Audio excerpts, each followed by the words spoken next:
Hi, my name's Hillary Clark. I'm a producer with The Agenda with Steve Paikin. And with the municipal elections on the horizon, I wanted to talk to Nicole Goodman, who is Research Director at the Center for E-Democracy at U of T's Munk School of Global Affairs, because a lot more Ontarians than ever before will be voting online. Thanks for joining me today, Nicole. Thanks for having me, Hillary.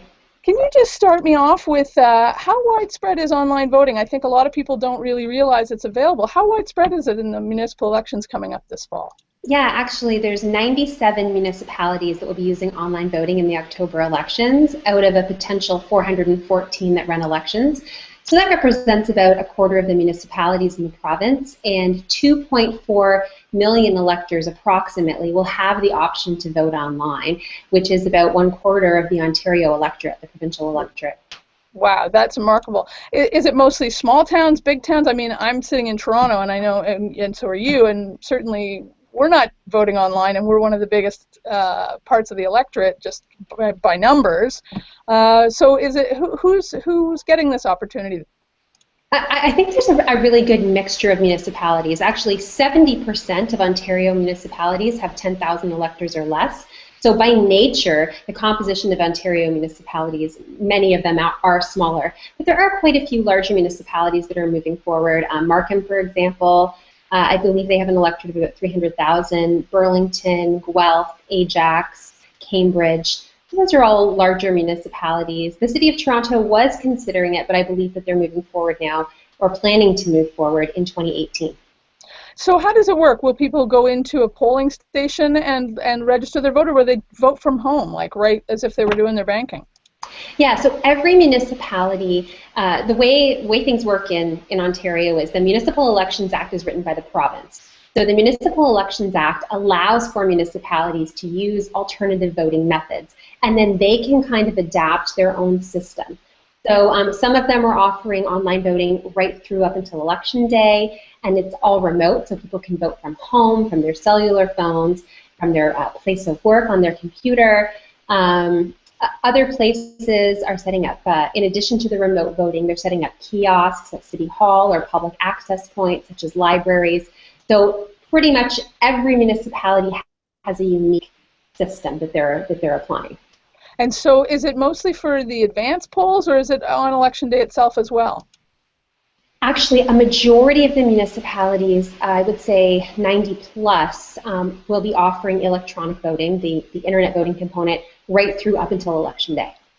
There's only a few that are just offering paper on Election Day, and they're offering the electronic. I say electronic because some municipalities are offering internet and telephone voting. So there's a variety of combinations. Some neat examples. Ajax, for example, is going to be the first larger municipality to go completely paperless. So in this election, Ajax will just be offering telephone and internet voting.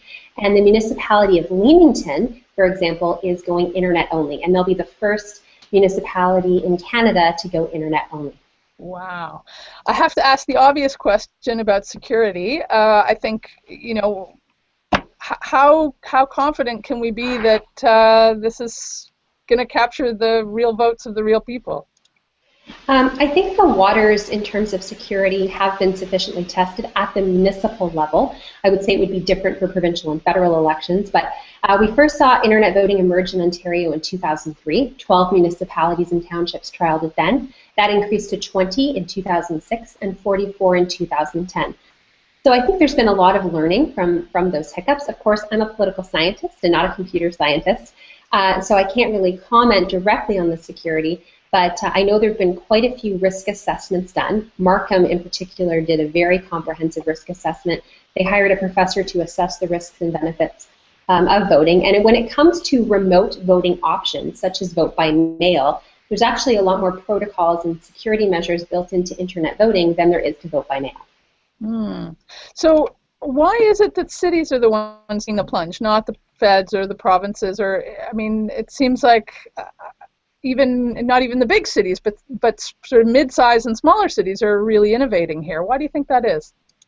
I think a lot of it has to do with scalability. It's very important for governments to maintain the integrity of the electoral process. And so trying a new voting method, trying a new technology is always going to be challenging. So I think there's more issues at the provincial and federal level for them to sort out. Another interesting thing that I've noted in my research is that at the federal level and provincial levels, they have very comprehensive election evaluation frameworks. Whereas municipalities, some of them have great evaluation frameworks, but others are just starting to develop them. And some of them are just starting to develop them as a consequence to internet voting. So I think the scalability, the size of the electorate, and the frameworks in place, the protocols, require more red tape, more consideration for things like security, fraud, et cetera, at higher levels of government. And you're doing a big study on this set of elections. What are you expecting to see? A higher turnout, lower turnout, better engagement, no effect? What are you expecting to see? Yeah, so I'm heading the Internet Voting Project, which is sponsored by SSHRC. And it's going to be looking at different stakeholders. So we're going to be surveying internet voters, candidates, and election administration. And I'm hoping to get a sense of what is the impact of internet voting on elections through these stakeholders' lenses. So what is the impact for voters? Are they more satisfied with internet voting? Are they less satisfied with it? Do they feel that it's deteriorating the traditional voting experience? Do they feel it makes it more accessible? Does it improve turnout? Does it encourage, for example, certain eligible electors, or certain electors who had been eligible to vote previously but not voted? Does the option of internet voting encourage those people to come out?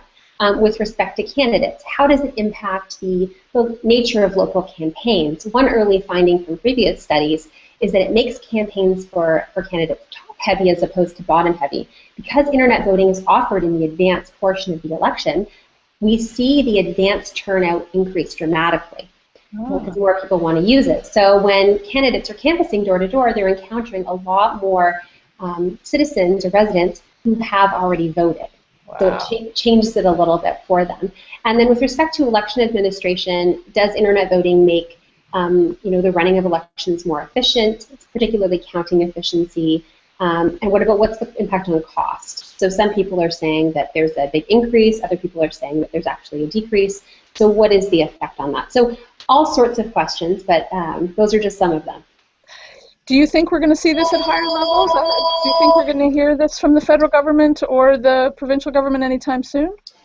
I do know that Elections Ontario, or the province of Ontario, will likely be the first province to trial it. They've mandated as part of the report that they will be moving forward and trialing it. Elections Canada had put in as part of their strategic plan for 2008 to 2013 that they would be moving ahead. But I think that they've delayed that now. We're looking more probably toward 2020. Okay. Well, I'll definitely want to catch up with you after you've had a chance to look at the results of this round of municipal elections and hear whether we're going to be going more down this road or not. Thank you. Sorry. Thank you so much for joining me today. We'll see you soon. Thank you. Take care.